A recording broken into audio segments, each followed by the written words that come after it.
This is Jody from Poppywinkle, and in my last video I told you about how I got this book and how I used it to start junk journaling in the easiest, most stress-free way possible. And so here we have a junk journal, and I'm going to link to that video in case you haven't seen that and you want to see what I did. And now I just consider this a finished junk journal, and now I just want to decorate it. So again, with the idea of stress-free, I'm going to ignore the cover. Sometimes people like to do things on the cover, but that seems like a big commitment. So we're going to ignore the cover for now. And I'm going to ignore these first few pages because I also don't really have any inspiration for those. And I'm going to start here. I want this to be the beginning of a chapter of favorites. I'm making a journal about myself with lists. And this first chapter is going to be all my favorite things. Maybe I'll put it up here. But if I attach this tab to this old book page, it's not going to be sturdy enough. This is likely going to rip. The book page is going to rip because this part's sturdy, but then over here it's not. So I want to just reinforce this first page. So the first thing we're going to do is get some old pieces of scraps, pages, old pages from magazines, newspapers. This is Amazon packaging. Sometimes they don't put the plastic in there, they put the paper instead, which I love. And I just took a ruler and just ripped it. This one is what is this? This is an old recipe I found in the book. And a lot of these, when I ripped them, there was nothing to rip them, to measure them with. So I just used the whole width of the ruler. But this one goes up and down, and so I can just use the type to measure. So I can get smaller pieces is my point. So I'm just going to take the ruler and line it up against a line of type. That way I'm making a straight line. I like to rip rather than scissors because it gives a rougher edge, but it also gives a straighter edge. When I cut with scissors, I'm always like this. And anyway, when you're ripping like this, you want to hold the longer end, right? You don't want to put your ruler over here and try to rip this little piece. You want to put your ruler here so you have a larger piece to hold on to. I don't know why, but it just rips better that way. So this is an old recipe that I found in my book, my recipe book. That's what I used. And I'm just going to go along this. And there I have a strip. I have strips of all sorts of things. This is the Amazon packaging. Oh, and the other kind of Amazon packaging, I made a mistake so you don't have to. I thought, well, it's a little thick. It's that bag, they send you. I thought that's a little thick. Maybe I can separate it. So there's all this styrofoam, and it won't come off very easily without making a huge mess. So that's not really good for this particular purpose because it's a little thick. When I'm working with an old book or any old pages, I'm always aware of the fragility of the whole thing. Like I'm guessing these threads are probably old, and like I know the pages are delicate. So I'm just going to reinforce this seam with a little piece of paper. I'm going to use a little stronger glue than I might use otherwise, just for this one in the center because it's going to have to bend. So I'm using Tombow Aqua, which I love. If you don't use too much, it doesn't wrinkle up any of the papers. So I'm just going to push that down in there as a nice little reinforcement of that seam between the two pages. Oh, and I inked it up. That's a piece of Amazon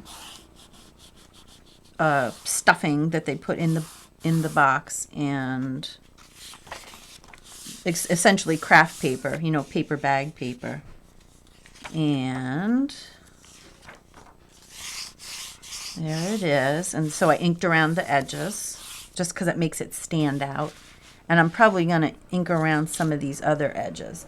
Here's another thing I did with Amazon packaging, the craft paper. I'll let that dry a second. This I took, let's see, where am I here?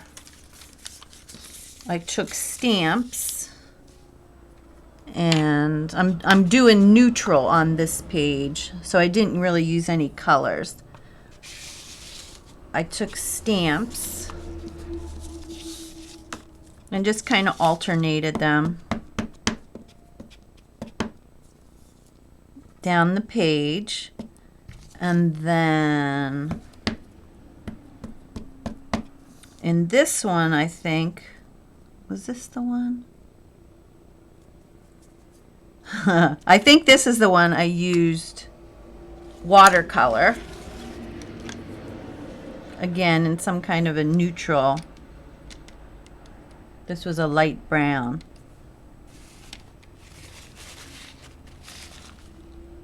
And I just sort of dabbed it along inside to give it a little extra oomph. Not very delicately, just kind of slapped it on. The other one, I used a marker, also in a kind of a neutral yellowy, light yellow color. And I'll show you that one. It looks almost the same. So if you don't have marker, you can use watercolor. If you don't have watercolor, you can use marker. It looks almost exactly the same. And I used this marker. Here's my pile of strips of various things. I stuck a piece of cardboard in between this page I'm working on and the rest of the book so I don't end up gluing anything together. Maybe I'll start on this edge, and since I have brown over here, I'll do brown on this edge. And this one isn't quite long enough, but it's also where I'm going to put my little tab up top. So even though it doesn't quite fit all the way up there, that part will be covered.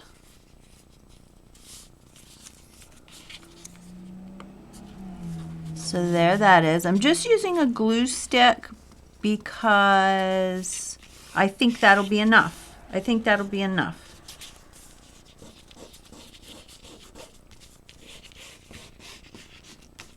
And so then when I put my tab on here, it won't show that edge is a little not covered. Not that it would matter if it showed. This is not perfection. All right, and I think I'm going to do one of my little favorite pieces here.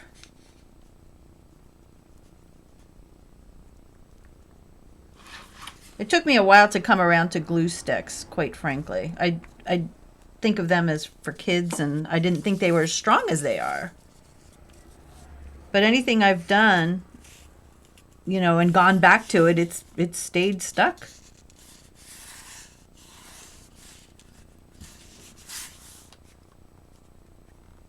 And you get a minute, not even a minute, you get a few seconds to scooge it around. Once you put it down, you still have a few minutes to mess. Maybe I'll stick this one in. No, I want that one to be on top for some. Oh, so it doesn't encroach on either side. Let's see. This is an old program from a high school musical program.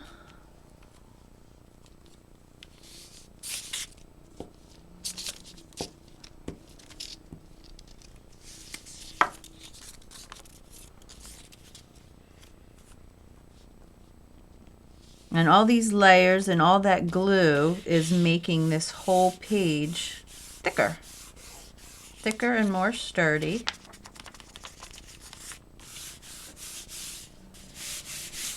And more interesting. This is a piece of a Time magazine. I think I'm going to put this one upside down.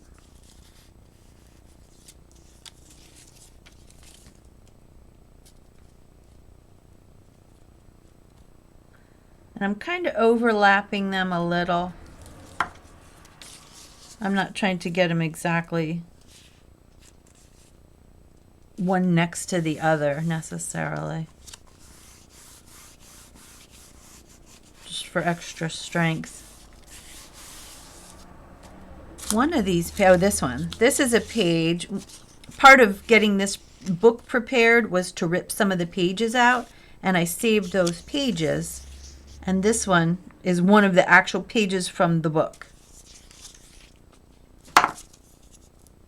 So that's fun to use.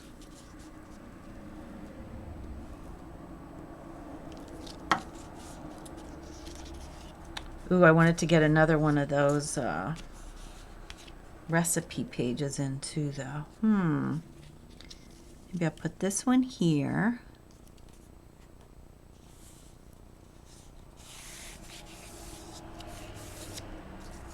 This one here. This one here, maybe. And then one more here. That's gonna work. Just barely. Yeah. I think that's what we'll do. Oh no, but I didn't forget. I forgot this one. Let's see.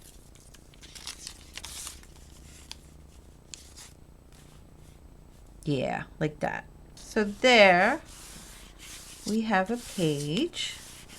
Lots going on. And I'm just going to trim these edges. The easiest way to trim the edges is just turn the paper to the back where you can see the whole page, and then just run your scissors along the back. Here we have my finished page. It's considerably healthier. There's a lot more to it. So I'm not afraid now to put on a tab. I cut the top off because I like to have it meet up here, as opposed to if I did it like that, it would start down here. This chapter, or these few pages here, the next coming pages, are going to be about my favorites. Like favorite movies, favorite foods, favorite colors, favorite every kind of favorite I can think of. And so I want to put a little tab about favorites, because that's going to be a big topic. You know, there's a lot of favorites out there. And when I started thinking about doing favorites, I looked again to my old pages that I had ripped out of this journal, or no, that I had ripped out of this book before it was a journal. It was a cookbook. And I found the word favorite. So that I'm going to cut out. This is why you always save your pages. When you rip something out of a book, save your pages, because you have no idea what riches lay inside. And I'm going to leave space for an S, which I'm going to use a stamp for. I have an S stamp. Favorites.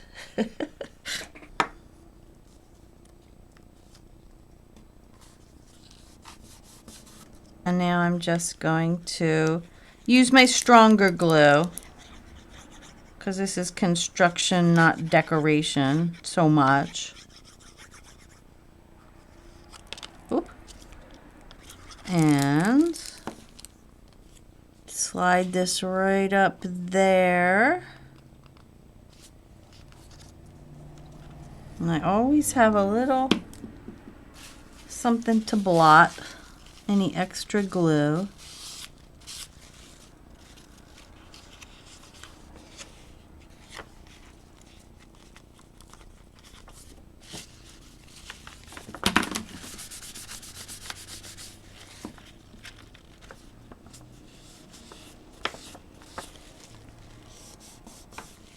There we go. And then I also wanted to say favorites here. I'm not sure if I have another word that says favorites or not, but I had this piece of pretty shiny, I think it's origami paper, but it was a square. But I don't want a square for two reasons. Number one, because it's going to say favorites, it's going to be a long rectangle.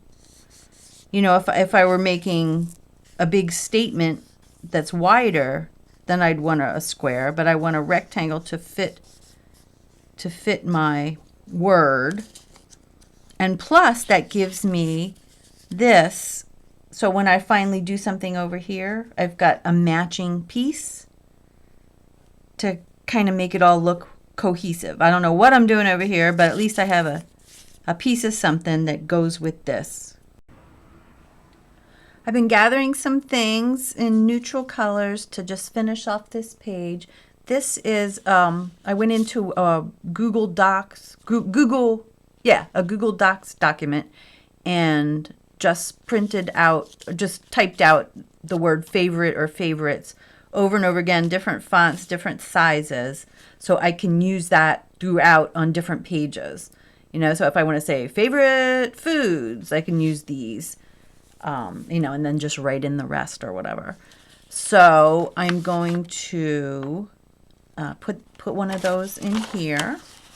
I printed it. When I printed it on a piece of tea dyed paper, and it takes all that white, that stark white away. Like this is white and that is coffee dyed, and I like that look, especially when I'm doing neutral colors. I'm gonna ink that up and I'm gonna put it in the middle there. And then I'm going to talk about frames a little bit, because I realized that this is looking a little lost on that page. Even though it already has a couple of frames on it, I'm going to add some more. And wait till you see how it pops. And then I thought I'd put it on here to bring in the brown, but I also thought it needed dark to really make it pop, and this had gold on it like that blue page has gold, so I thought, there we go. Here we are. I'm not quite finished yet because I want something to kind of anchor this to the page. I like to have something under it sticking out. I don't know. I would use black stamp. I would use black ink with stamps, but I think with all this bumpiness, a stamp isn't going to get a good impression. So I'm going to try these. These are Tim Holtz rub-ons, and I just love them. I'll put a link to them if they still sell them. But they give this same kind of impression as a stamp, but they're just a little easier to work with. So before I glue that down, I'll probably put it right about there. I just want to have something a little bit sticking here.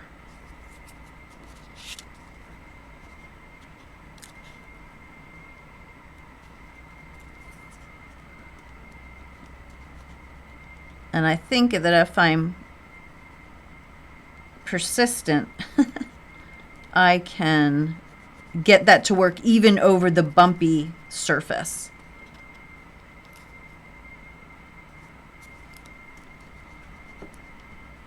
And I'll probably put a couple more on just so it's not the only one on there. Yeah. Yeah. So somehow this is connected to the page and now it connects that. I don't know. I don't know if there's a word for that or if other people do it, but it just feels like things need to be touching it. I don't know. Well, I have one more hint of something not to do. I was cutting out these black things and this back part is sticky, And as I cut it out, I dropped this piece onto this page, and it stuck so violently that when I pulled it off, I couldn't get it off without ripping the page. So these fragile book pages really can't take it. So we'll just deal with that when we go to work on this page. But anyway, I'm going to attach this. What I did, I also found some other things. I got some stamps. These are kind of like fake stamps that I printed out. I have a printable of them. And I just found some in a neutral color, and I put them here.